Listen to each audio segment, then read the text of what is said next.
I'll transmit the latest data we've received from the Allied forces.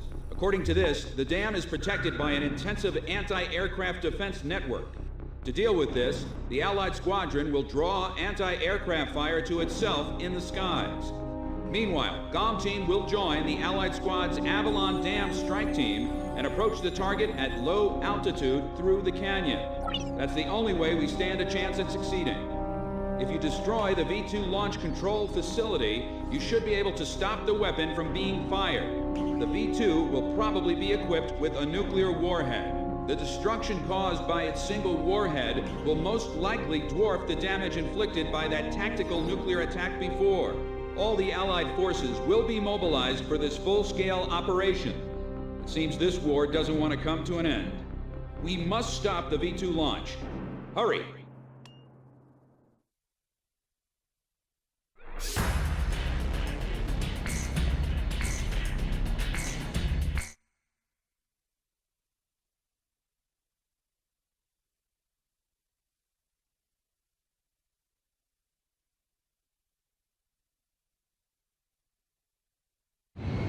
Pilots, check your plane and prepare for refueling.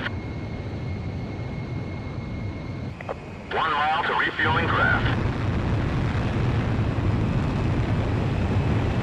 500 yards to go. 50 yards to go. Perfect, GOM 1.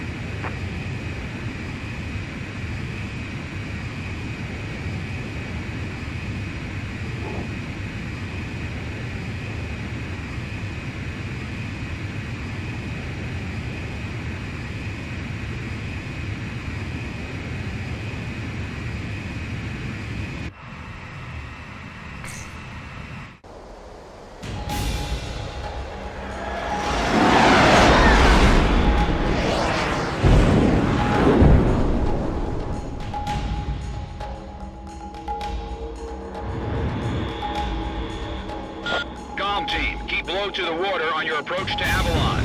You'll be shot down if you fly high. Get to the enemy fortress. Once you're close, increase altitude and fly over the dam. This is PJ. If I'm with you, I know I can do it. I'll follow your lead. You've passed the first bridge. Damn, scared for you. Calm down. GOM isn't the only team that can fight. Our guys above are taking the heat. Don't let them down.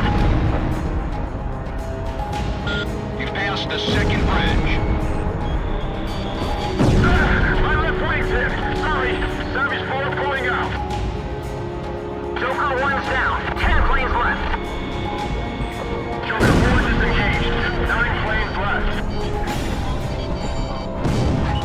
You passed the third bridge.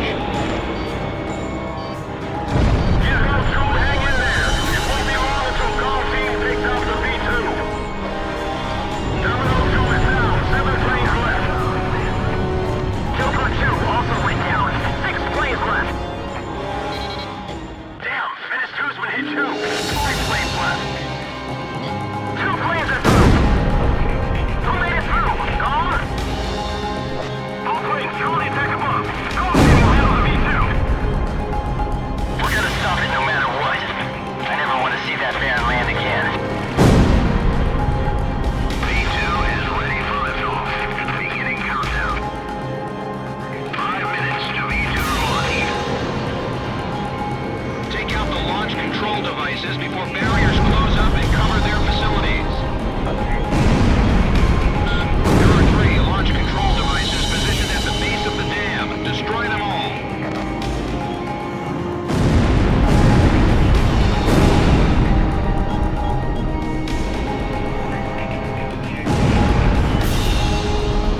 We will carry out the new creation of destruction through the power of righteousness. Territories, peoples, authorities, all will be liberated. This is the new state, a world with no boundaries will create. Neither nations nor nationalities have meaning. We'll erase these unnecessary borders. The world with no boundaries will end a new story.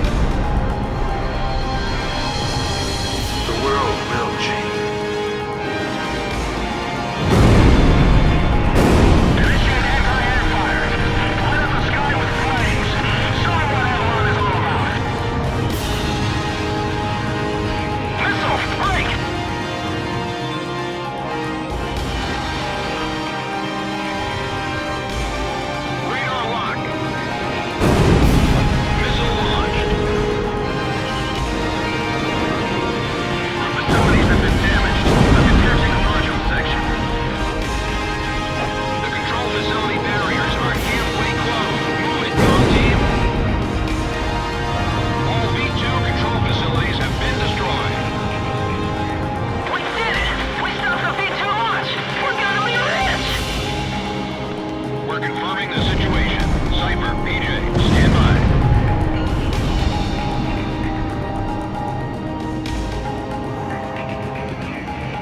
Navigator's finally over. I got a girlfriend back at the base.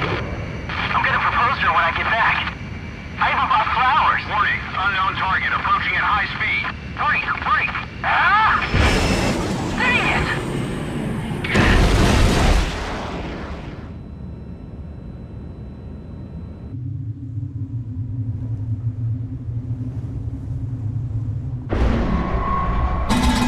So, have you found a reason to fight yet? Buddy.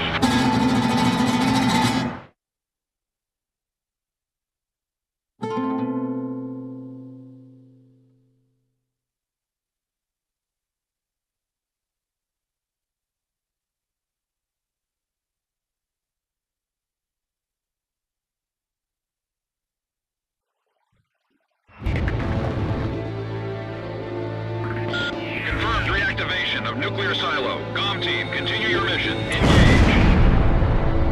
Stand by. We're analyzing the situation. Here comes the snow. Shoot down the enemy. I'll run a plane analysis and fill you in ASAP.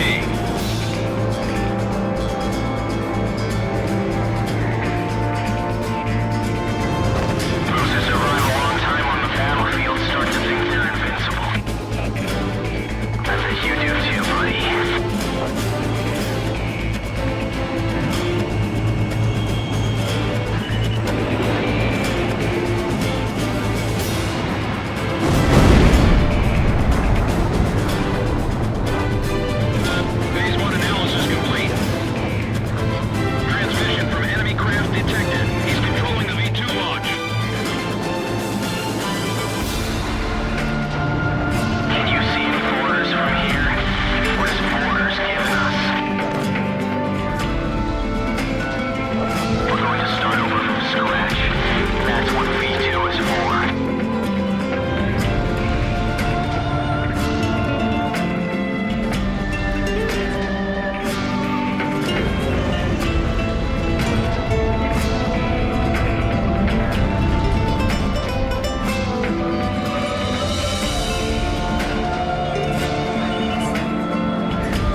keep anyone waiting for you.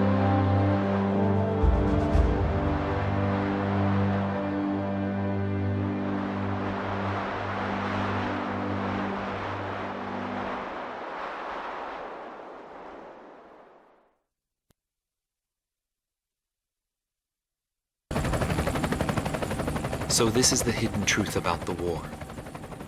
And this is where his trail ends as well. The impact of the 7 nuclear detonations on the world's psyche was great. Those who witnessed the carnage went on to organize a global arms reduction. Perhaps they were admonishing themselves. Furthermore, the existence of V2 was concealed. The events that occurred after the war faded from people's memories, and these men were also sealed away from history. Maybe this was one path to achieve peace. And here the curtain falls on this story. However, that does not mean their own stories came to an end. A nation is comprised of the individuals who live in its borders. It can only become a nation when it is supported by those individuals. But mercenaries who cross lines and allegiance for money have no country to protect. They only fight for their own power and fame. But if that was the case, then why did I lose to him? Maybe not having the burden of a nation allows you to fly faster.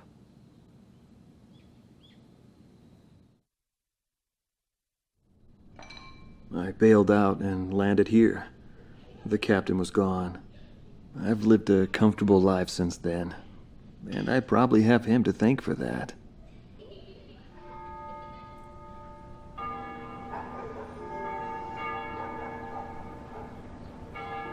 They ring the bells here at dusk to honor the liberation of the capital.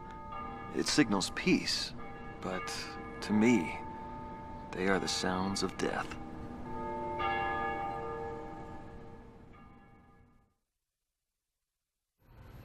Is the man still alive?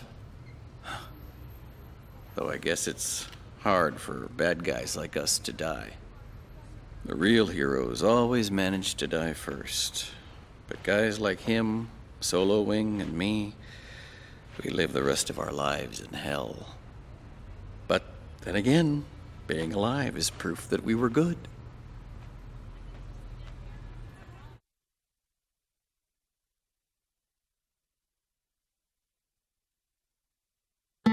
Marcela Vasquez, the Espada Team's #2 and former member of the Sapan Air Force, 9th Air and Land Division, 11th Tactical Fighter Squadron. She is thought to be a survivor of the coup d'etat squadron. She currently earns a living as a dancer. If the Demon Lord hadn't appeared, our lives might have been different. For me, it wasn't about flying or ideals. Most of all, it was about him, my flight lead. Our mission was to escort the heavy command cruiser that was to act as transportation for the organization. And the Demon Lord appeared, as if to block our path. I will never forget his overwhelming power. One by one, my comrades were shot down, and then the mother bird we were supposed to protect. I returned alive from that battlefield, and I returned to this city where I grew up. I left the organization, too. I never went back to the sky again. There's no meaning there now that he's gone. He died in that fight. But I don't blame anyone. The regret and suffering that remained after that battle were also what he had given me. They're among the precious few things he left behind.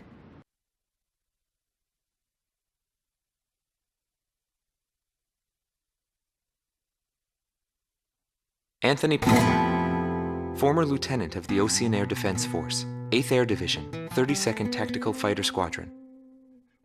He's been missing for some time, along with Captain Bristow of the same unit, since the decisive Battle of Valdreich. Captain Bristow is rumored to be one of the founding members of A World with No Boundaries. Palmer's ties to the captain have led many to believe that he is a high-ranked individual within the group. He currently works for an insurance company based in Aurid, the capital city of Osea. Demon Lord was right. Everything he touched fell apart. I thought I was watching magic. When I was in the military, they called me an ace too. I got medals for my actions on numerous battlefields. I never felt fear toward an opponent. The same went for my ideals. I wasn't afraid to take on even an entire country. But when I was fighting him, something felt different.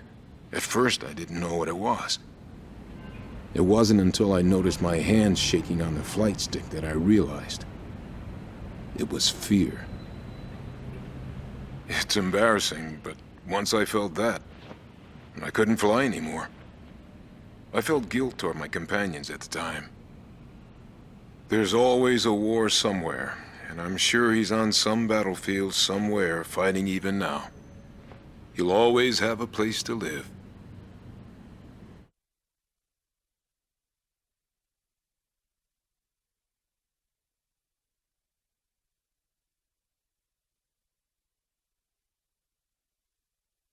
Larry Falk, also known as Solo Wing Pixie.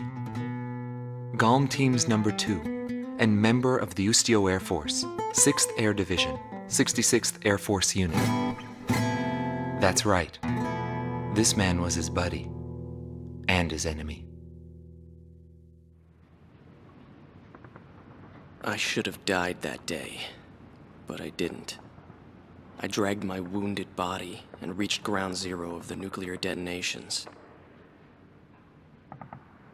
A barren, empty land. I felt an unbearable sadness when I witnessed that landscape. There were still people living there. They were the ones that saved me. It may be true that the world has no need of borders, but would getting rid of them really change anything? The world won't change for the better unless we trust people. Trust is vital in a peaceful world. But that will never happen. I'm still on the battlefield. Right now I'm near a border. I want to see for myself what borders really mean, and what their volition really is. I may not find what I'm looking for, but I still want to try. Anyway, that's what I've come to believe, and I think that's enough. Will he see this video? If you do meet him, give him a message for me. Yo, buddy. Still alive? And thanks, friend. See you again. The Demon Lord of the Round Table.